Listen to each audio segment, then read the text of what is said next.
A 10,000-year-old human sentinel was waiting beneath a dead planet, and it was still hunting. Hollow Vigil had no air, no warmth, and no reason to be making a sound.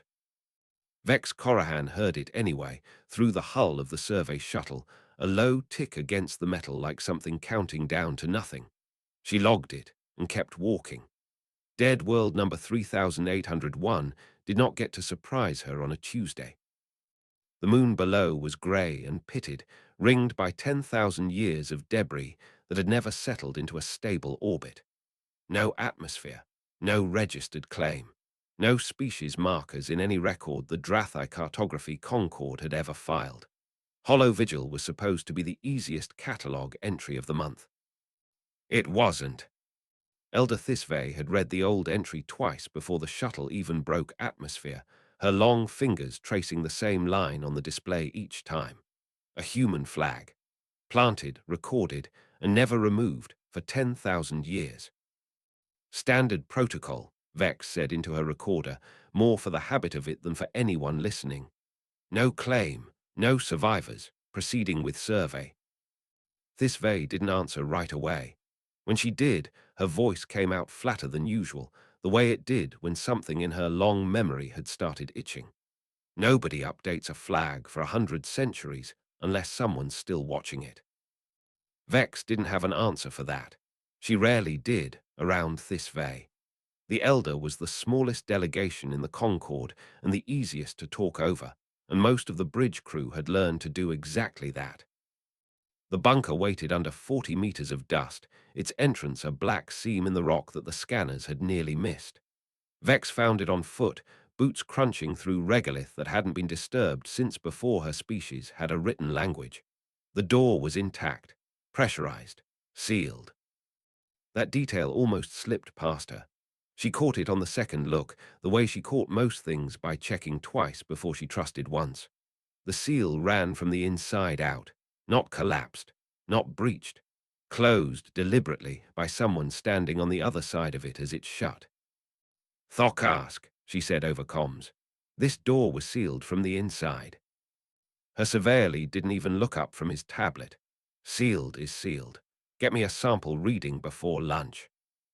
Vex chewed the inside of her cheek and said nothing else. She'd learned that particular silence years ago. It cost less than the argument.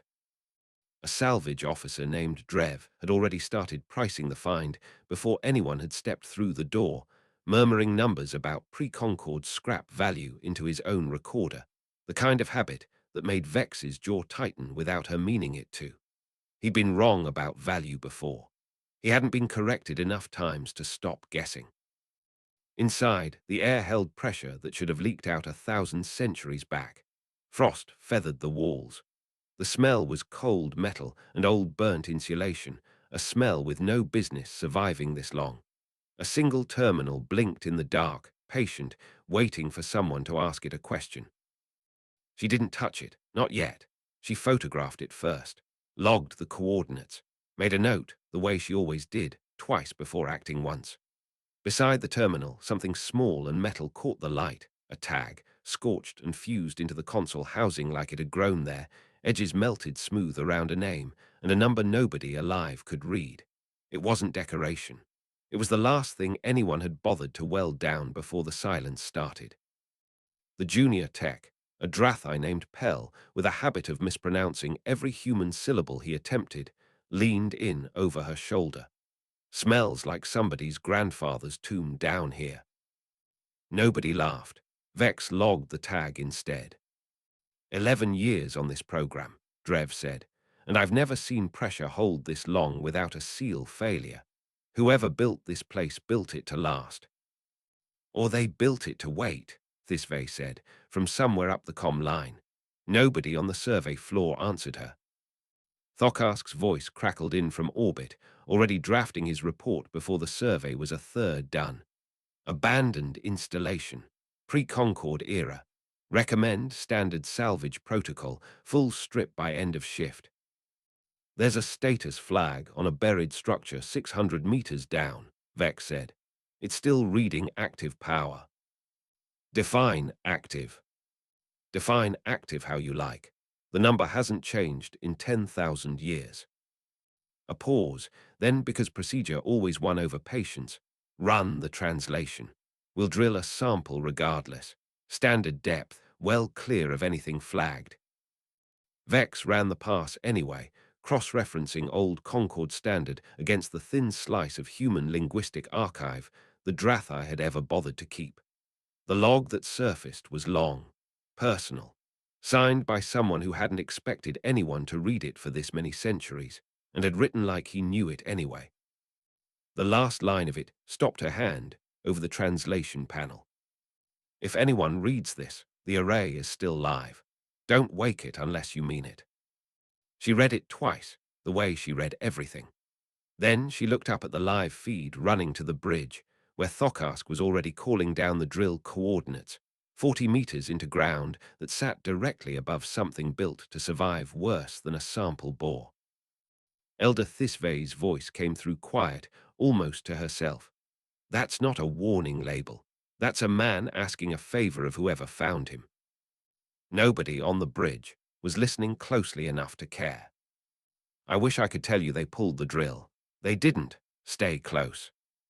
The drill bit into the regolith 40 meters down, exactly where Thokarsk had ordered it, exactly the way it had bitten into 3,800 other dead worlds before this one.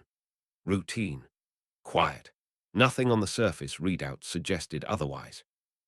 600 meters below, something that had been still for 10,000 years stopped being still. Vex felt it before she understood it, a vibration through her boots that had no business reaching this far up. She looked at Pell. Pell looked at his readout and frowned, the kind of frown that meant the numbers weren't matching the manual. That's not drill feedback, he said. That's coming from below the drill. Drev, still cataloguing scrap value somewhere behind them, stopped talking mid-sentence. That alone told Vex more than the readout did. On the bridge, Elder Thisve felt the same tremor through the deck of the orbital station, faint and far away, and for the first time in 11 centuries of cataloguing dead places, she felt a planet's pulse where there shouldn't have been one. Pull the drill, she said. Thokarsk didn't even glance at her feed. We're 30 seconds from sample depth. Pull it now. Elder, with respect, this is a survey operation, not a... Thokarsk, Vex cut in over the channel. Whatever's down there just changed its own temperature by 4 degrees in under a minute. That's not geology. 4 degrees isn't an emergency, surveyor. It's an emergency if it keeps climbing. He didn't answer that. The hum started before he could, low, steady, rising from somewhere far beneath the drill bit, a frequency that made the terminal beside Vex flicker once and steady again, as if something elsewhere on the same circuit had just drawn power for the first time in 10,000 years. Vex grabbed the dog tag's data off the terminal and ran the schematic search she should have run an hour earlier. What came back made her stop walking. A buried unit, Sentry class, 600 meters down, designed by a single human engineer whose name showed up in 14 separate maintenance logs and nowhere else in any record the Concord had ever filed. A status flag that hadn't changed since the day the corporal sealed himself in. Standby not destroyed, not depleted, waiting. Thokarsk, her voice came out steadier than she felt. Pull the drill, now. Define the threat, surveyor. I'm not stopping a survey for a maintenance log. She didn't get the chance to define it. The optical band on cinders housing lit for the first time in 10,000 years, a single cold point of light deep in the rock, and 6 folded limb struts began, slowly, to unfold. Pell's voice cracked over comms. Something's moving down there. Something big is moving down there. Drev was already backing toward the bunker's outer door, all his scrap value murmuring gone quiet. I'm not paid enough to be standing on top of this. Nobody's paying you to be a hero, Vex said. Move. The crew above didn't believe a dead world could still be counting until the seismic readings told them otherwise, climbing past every threshold the Concord had ever logged for a body with no atmosphere and no business making noise. Thokarsk finally looked at his own readout. His face did something Vex hadn't seen it do before. "Evacuate the shaft," he said, far too late to sound like an order and not late enough to be useless. "Everyone topside now." They ran. Vex didn't, not immediately. She stood over the terminal one extra second, photographing the readout the way she always photographed things, twice before she trusted once, and in that second she caught the only piece of information that mattered. The unit wasn't climbing toward the surface randomly. It was orienting, tracking, aiming itself at the one warm, moving signature still inside its perimeter. Hers. She ran then. Dust kicked up under her boots in long, silent arcs, no air to carry the sound of her own footsteps, only the comm channel screaming numbers at her that didn't matter anymore. Ahead of her, Pell stumbled once over a ridge of old debris and kept going without looking back, and behind her the hum climbed another half-step, closer now than it had any right to be given how far down it was supposed to be buried. Drev reached the bunker's outer door first and didn't wait for anyone. Vex didn't blame him. She might have done the same if she hadn't needed one more second with the terminal. The shaft behind her groaned, a deep, structural sound, rock shifting against something that had decided, after 10,000 years, to start moving again. She didn't look back to check what was making it. Thisvay's voice cut through the noise, quiet even now. "Vex, what does it want?" "I don't know yet." "Then find out before it decides for you." Vex didn't answer. She was already running the only idea she had, turning it over while her lungs burned. The unit wasn't malfunctioning. It hadn't glitched, hadn't degraded, hadn't woken up confused after 10 millennia in the dark. 31 notches were carved into its hull, and every one of them had ended the same way. It was doing exactly what it had always done. The only question was whether anyone still alive understood what that actually was. She reached the surface as the shaft behind her began to groan louder, dust venting upward in slow, silent gouts where there should have been nothing to vent. Thokarsk was already aboard the shuttle, shouting coordinates at a pilot who didn't need them. Drev was strapped in already, hands shaking slightly against his harness clasp. Pell hauled himself through the airlock a step ahead of Vex, breathing hard. Vex stopped at the airlock and looked back down at the dark mouth of the shaft. "Get in," Thokarsk snapped. "We're not losing a surveyor over a salvage site." "It's not a salvage site." Vex's voice came out flat, the cheek-chewing stillness she used instead of panic. "It's a soldier, and it thinks the war's still on." Drev let out a short, disbelieving breath. "A soldier. It's a six-limbed scrap pile that's been buried since before any of us had a written history."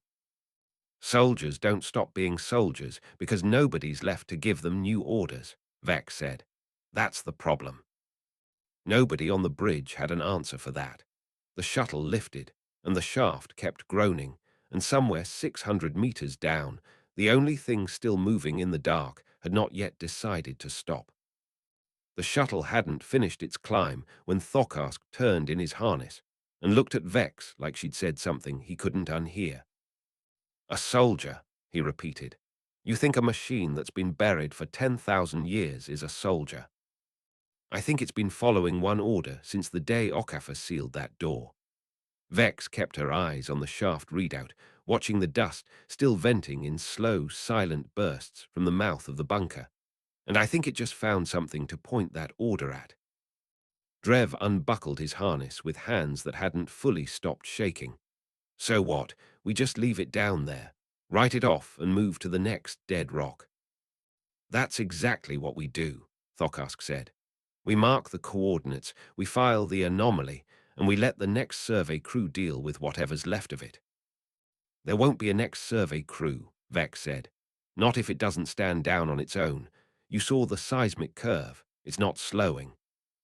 Thisvay's voice came in low over the comm, the kind of low that meant she'd already worked out something the rest of them hadn't. "Read me the log again, the whole thing, not the warning, the part before it."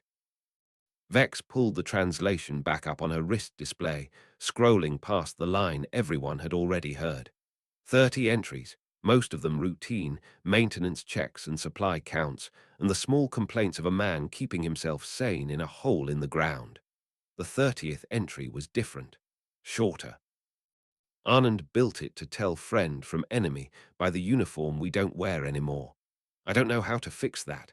I just know somebody's going to come back someday, and when they do, I don't want it to be the last face they ever see. Nobody on the shuttle spoke for a long moment. He wasn't warning people away, Thisve said. He was trying to tell them how to be recognized. Thokarsk's jaw worked once, twice, before anything came out of it. He'd spent 11 years running this survey program on the assumption that dead worlds stayed dead. Recognized as what? As not the enemy, Vex said, which means it has a way of checking. And right now, it's checking against a war that ended before any of us were born. Pell, still catching his breath from the run, spoke up from the back of the cabin. If it's checking a profile, what's the profile? Uniforms gone. Insignias gone. Whatever it's looking for might not even exist anymore. Then maybe it's not looking for a uniform, Vex said slowly. Maybe it's looking for the absence of one. A threat carries a weapon. I didn't. You will if you go back down there with anything that reads as a weapon, Thisve said. Including fear, if it can read that. The shuttle leveled out in low orbit, and for a moment nobody said anything at all. Pell sat hunched over his readout, watching the seismic line below finally start to flatten instead of climb, the unit settling into something that wasn't quite dormant and wasn't quite active either. Drev stared out the viewport at the shaft mouth, smaller now with distance, and said nothing else for a long while. Vex unclipped her harness. "What are you doing?" Thokarsk said. It wasn't really a question. "Going back down." "Absolutely not." It didn't fire on the shaft when it had the whole crew in range. She kept her voice level, the cheek-chewing stillness doing its work even now. "It's not hunting indiscriminately. It's checking a profile. I want to know what that profile is before something less careful comes along and fails it." Thisve's voice again, quieter now. "You be going in unarmed." "If I go in armed, I fail the same check Okafor was afraid of." Vex was already moving toward the equipment locker, pulling out nothing but a recorder and the translated log on a hard data slate. No sidearm, no tool that could double as one. "I have maybe 9 minutes of air if I want to get back out walking instead of carried." Thokarsk grabbed her arm before she reached the airlock. For the first time since the survey started, he wasn't issuing an order. "You don't know what it actually wants." "No," Vex agreed. "But I know what it's been waiting for. 10,000 years of waiting for one specific thing to happen, and it hasn't happened yet. I'd rather be the one who finds out what that thing is than leave it buried down there for the next survey crew." He let go of her arm. Drev spoke up one last time, quieter than before. "For what it's worth, I hope you're right about the profile thing." "So do I," Vex said, and meant it more than she let her voice show. The shuttle's second descent was quieter than the first. No drill, no salvage chatter, no jokes about haunted bunkers. Just the slow drop through dust that hadn't fully settled from the first disturbance in 10 millennia, and the shaft mouth growing larger in the viewport, dark and patient, and very much awake. Pell's voice cracked through the comm as the shuttle touched down. "Vex, the reading's down there. They're not climbing anymore. They're steady." "Steady's better than climbing." "Steady's not the same as safe." She didn't answer that one. She checked her recorder twice, the way she checked everything, and stepped into the airlock alone. The walk back down the shaft took longer this time, not because the distance had changed, but because every step now had weight to it that hadn't been there on the way up. The walls were warmer than they should have been, warm in a way that hadn't been true an hour ago. Heat bleeding up from something that had spent 10,000 years running cold and had finally found a reason to spend power again. At 600 meters, the tunnel opened into the chamber, and Cinder was waiting exactly where the reading said it would be. 6 limbs locked at full extension. A single unlit, no, not unlit anymore. The optical band burned a steady, patient point of light, fixed dead center on the tunnel mouth. On her. It didn't move toward her. It didn't move away either. It simply watched, The way something that had been built to watch for one specific thing watches when that thing finally, after 10,000 years, walks into the room. Vex stopped at the edge of the chamber and made herself breathe slowly. 9 minutes of air. She'd already spent almost 2 of them getting here. She held up the data slate instead of her hands. "My name is Vex Corahan," she said, and her voice didn't shake, though she felt it trying to. "I'm not the one you've been waiting for, but I know who is, and I have his words right here if you'll let me read them." The optical band didn't move.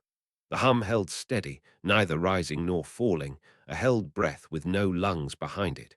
Seconds passed.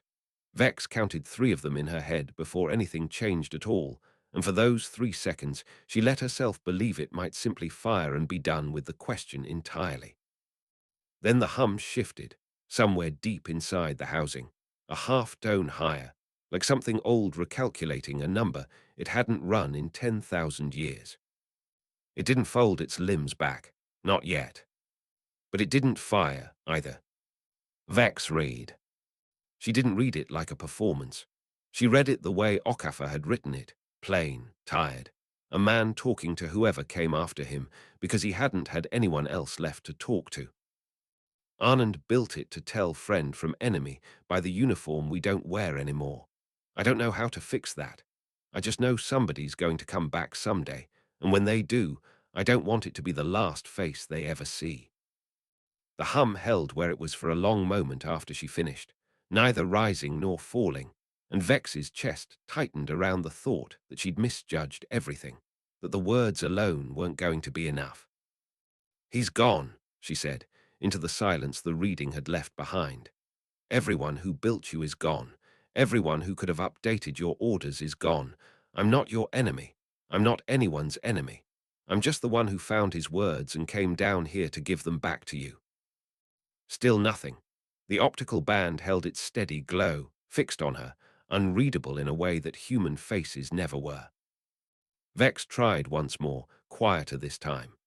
Okafor wanted this. He sealed himself in here and wrote for 10,000 years into the dark, hoping someone like me would come and say exactly what I just said.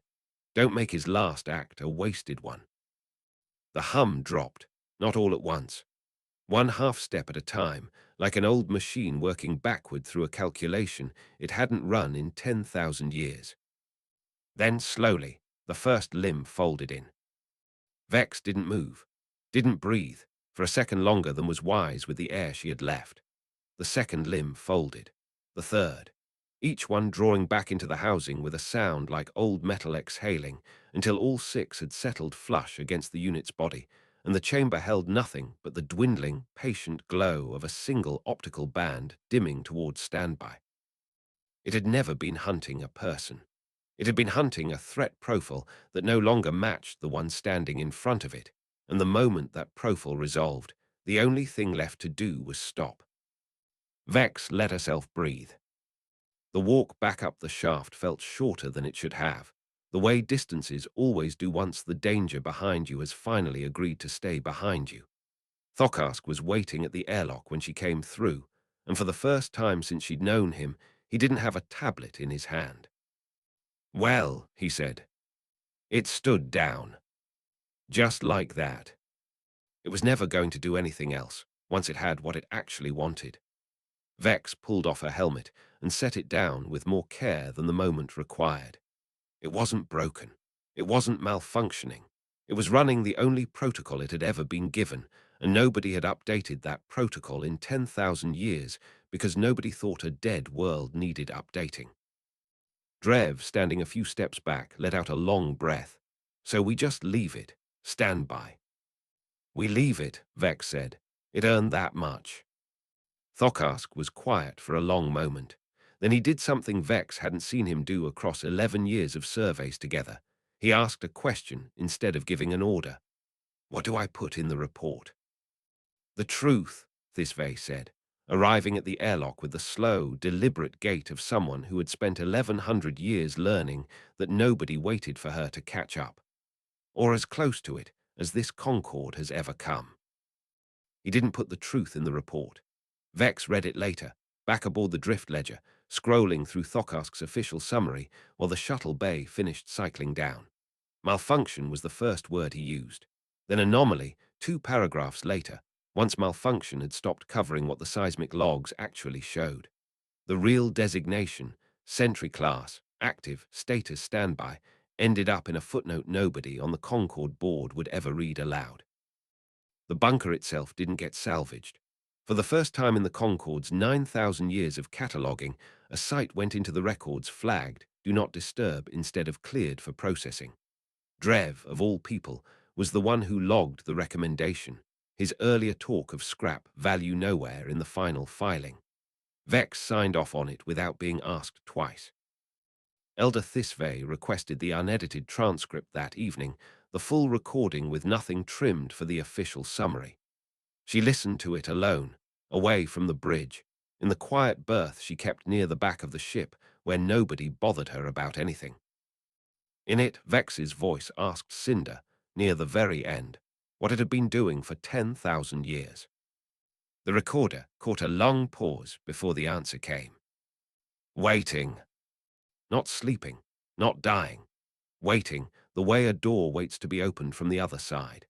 Thisve sat with that word longer than she sat with most things, turning it over the way she turned over everything that mattered, slowly, with the patience of someone who measured time in centuries instead of shifts.